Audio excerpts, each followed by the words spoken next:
1.5 quarter दारू पिया। अच्छा। मेरा दारू उतार दिया ये बंदा।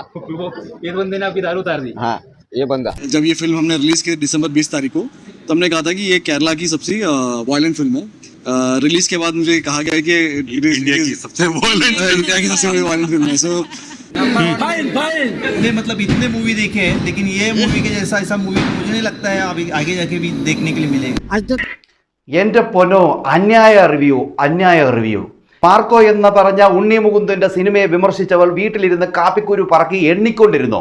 അതാണ് നിങ്ങൾക്ക് പറയാനുള്ള എൻ്റെ ഒരു ആൻസർ. കാരണം എന്ന് പറഞ്ഞു കഴിഞ്ഞാൽ മാർക്കോ ഫിലിമിനെ അവഹേളിച്ച സുരാജ് വെഞ്ഞാറമൂട് എന്നവരെ പോലെയുള്ളവന്മാരൊക്കെ മാറിയിരുന്നിട്ട് കാപ്പിക്കുരു എടുത്തിട്ട് എണ്ണിക്കൊണ്ട് 1 2 3 4 പറഞ്ഞ് എണ്ണിക്കൊണ്ടിരുന്നോ? ഇതേ നിങ്ങൾക്ക് പറഞ്ഞിട്ടുള്ളൂ.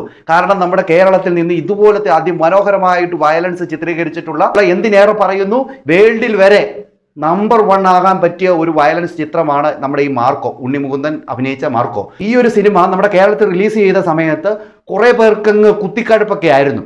എന്നാൽ നിങ്ങൾ കേട്ടോ, ഈ മാർക്കോ ഹിന്ദിയിൽ റിലീസായ സമയത്തൊന്നും ആൾക്കാരൊന്നും ഇല്ലായിരുന്നു. അന്നേരം ഒരു 35 തിയേറ്ററിൽ മാത്രമാണ് ഇത് പ്രദർശനത്തിനെത്തിയത്. പിന്നെ അത് കഴിഞ്ഞിട്ട് എൻ്റെ കുഞ്ഞെ ഇത് പ്രദർശിപ്പിച്ചെന്ന് പറഞ്ഞു കഴിഞ്ഞാൽ 350 തിയേറ്ററിലേക്ക് ഇത് മാറ്റി. അങ്ങനെ നോക്കിക്കഴിഞ്ഞു കഴിഞ്ഞാൽ ഉണ്ടല്ലോ, ഈ മാർക്കോ എന്ന് പറഞ്ഞു കഴിഞ്ഞാൽ ഈ പാൻ ഇന്ത്യ തന്നെ വലിയൊരു ബെഞ്ച് മാർക്കിലേക്ക് കൊണ്ടെത്തിച്ചിരിക്കുന്ന ഒരു പടം തന്നെയാണ്. ഈ വരുന്ന ജനുവരി 1-ാം തീയതി തമിഴിലും തെലുങ്കിലും റിലീസാകുകയാണ്. അത് കഴിഞ്ഞാൽ പിന്നെ കന്നഡ കിടക്കുന്നു. എല്ലായിടത്തും ജനങ്ങൾ വെച്ചടി കയറി തള്ളി കയറും എന്നുള്ള കാര്യത്തിൽ ഒരു സംശയമില്ല. കാരണം കേരളത്തിൻ്റെ അതുപോലത്തെ റിവ്യൂ ആയിരുന്നു.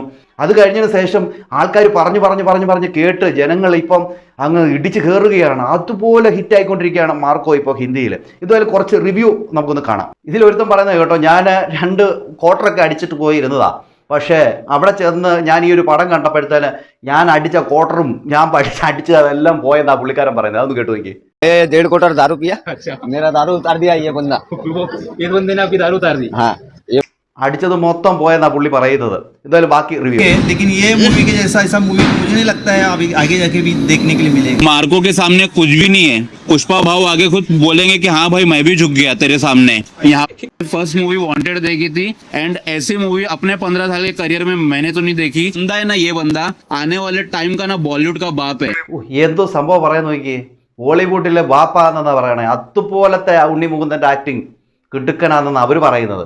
നമ്മുടെ കേരളത്തിലുള്ളവർക്കാണ് പുച്ഛം, ഉണ്ണി മുകുന്ദനോട് പുച്ഛം. മറ്റുള്ള ആൾക്കാരൊക്കെ എങ്ങനെ ഏറ്റെടുക്കുന്നത് നോക്കി. खड़े करने वाला इससे पहले कोई पिक्चर ना बनी, आज तक ऐसी मूवी नहीं बनी। एनिमल 2 को मतलब कंपटीशन लेडीज और बच्चे नहीं देख सकते। कोई भी पिक्चर नहीं भाई, कोई भी नहीं, कहानी कुछ भी हो देख पाओगे भाई। इतना खतरनाक सीन कोई पिक्चर में नहीं है। इनका कोई भी पिक्चर नहीं भाई, कोई भी नहीं, कहानी कुछ भी हो, एक्शन दिखाया। आज तक ऐसा पिक्चर बनाया नहीं, इतना पिक्चर जहाँ कभी डरा नहीं भाई। तो लाइफ में पहला ऐसा पिक्चर है देख के डर गया। एक्शन सीन के बारे में इंडियन सिनेमा में आई गेस बॉलीवुड शौक में एकदम क्या भाई, एक छोटे बजट की पिक्चर आती है और बेबी जॉन को फ्लॉप करवा के चले जाती है। ഇതുപോലത്തെ ഒരു പടം അവരുടെ ജീവിതത്തിൽ കണ്ടിട്ടില്ലെന്നാണ് പറയുന്നത്. അതുപോലത്തെ ഒരു വയലൻസ് പിക്ചറാണ് എന്നാണ് ഇവർ ഓരോരുത്തരും പറയുന്നത്. ഇനി നമുക്ക് ഈ ഉണ്ണി മുകുന്ദൻ ഹിന്ദിയിൽ കൊടുത്തൊരു ഇൻ്റർവ്യൂ കാണാം. മലയാളി പോയി ഹിന്ദി നാട്ടിൽ പോയി ഹിന്ദി ഇത്ര ഫ്ലൂവൻ്റ് ആയിട്ട് സംസാരിക്കുന്നു പറയുമ്പോൾ അത് തന്നെ ഈ ഒരു പടത്തിൻ്റെ പ്രൊമോഷന് വലിയ ഉപകാരം ചെയ്തു എന്ന് തന്നെ പറയാം. ഓൾറെഡി ഗുജറാത്തിൽ ജനിച്ചു വളർന്നുകൊണ്ട് തന്നെ ഉണ്ണി മുകുന്ദന് നല്ലപോലെ ഹിന്ദി അറിയാം. അത് നല്ലപോലെ ഗുണം ചെയ്തു. കേട്ടു നോക്കാം ഇന്റർവ്യൂവിൽ എന്താ പറയുന്നത്. अच्छी लग रही है और लोगों को पसंद आ रही है. और मैंने भी यूट्यूब में काफ़ी कमेंट्स वगैरह देखे हैं. मैंने ये भी देखा कि काफ़ी यूट्यूबर्स है जो जेन्युइनली थिएटर पे जाके उन्होंने इसके फीडबैक निकाले. वो बोल रहे थे कि फिल्म अच्छी बनी, आप आइए देखिए. And I am so glad and thank you so much. क्योंकि जब ये फिल्म हमने रिलीज़ की दिसंबर 20 तारीख को, तो हमने कहा था कि ये केरला की सबसे वायलेंट फिल्म है. रिलीज़ के बाद मुझे कहा गया कि इंडिया की सबसे वायलेंट. കേരളത്തിലെ വലിയ വയലൻസ് ചിത്രം എന്ന് പറയുമ്പോൾ ഉണ്ണി മുകുന്ദനെ അവർ തിരുത്തി പറഞ്ഞത് കേരളത്തിലെ അല്ല, ഇന്ത്യയിലെ അല്ല, മൊത്തത്തിൽ അങ്ങനെ വേണം പറയാൻ. എവിടെ ഇതുപോലത്തെ ഒരു വയലൻസ് ചിത്രം ഇങ്ങനത്തെ ഒരെണ്ണം റേഞ്ചിലേക്ക് എടുത്തിട്ടുണ്ടോ എന്ന് നോക്കിക്കഴിഞ്ഞാൽ സംശയം തന്നെയാണ്. അതുപോലത്തെ ഒരു വയലൻസ് ചിത്രം തന്നെയായിരുന്നു നമ്മുടെ ഈ മാർക്കോ. ओके बाकी मेरी फिल्म के डबिंग के लिए क्योंकि हम देखते कभी कभी ऐसा लगता है कि वो डबिंग के टाइम में एक टिपिकल डबिंग फिल्म का फील ना आए, सोच के मैं आया था. एंड सो फार जो मुझे फीडबैक मिला है, जो मेरे फ्रेंड्स हैं, जो मेरे फैमिली फ्रेंड्स वगैरह है, जो मेरे काफ़ी लोगों ने देखा, कभी उन्होंने ऐसा नहीं बोला कि एक साउथ इंडियन फिल्म डब होके यहाँ पे आई है. So we have been able, Kerala के बाहर कोई ऑडियंस इस फिल्म को देखती है तो यहाँ से एक अच्छा फीडबैक आया कि फिल्म अच्छी डब होके आई है. അങ്ങനെ ഉണ്ണി മുകുന്ദൻ ആ ഇൻ്റർവ്യൂവിൽ തകർത്തടിച്ച് തന്നെ കൊടുത്തിട്ടുണ്ട്. അവർ കാര്യങ്ങൾ പറഞ്ഞു.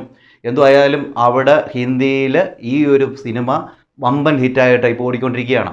അത് കഴിഞ്ഞതിന് ശേഷം ഉണ്ണി മുകുന്ദൻ പോയി ആ തിയേറ്ററിൽ പോയി പടം കാണുന്നുണ്ട്. പടം കാണുമ്പോഴത്തേന് ആൾക്കാരൊക്കെ വന്ന് ഫാൻസൊക്കെ വന്നിട്ട് ഫോട്ടോ ഒക്കെ എടുക്കുന്നുണ്ട്. എന്തായാലും തകർത്തു, ഉണ്ണി മുകുന്ദൻ തകർത്തു.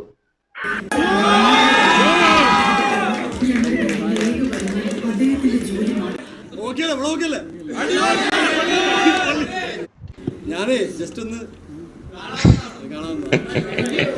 Guys, wait for second half. It's gonna be kick-ass. Seat पकड़ के बैठना अपनी.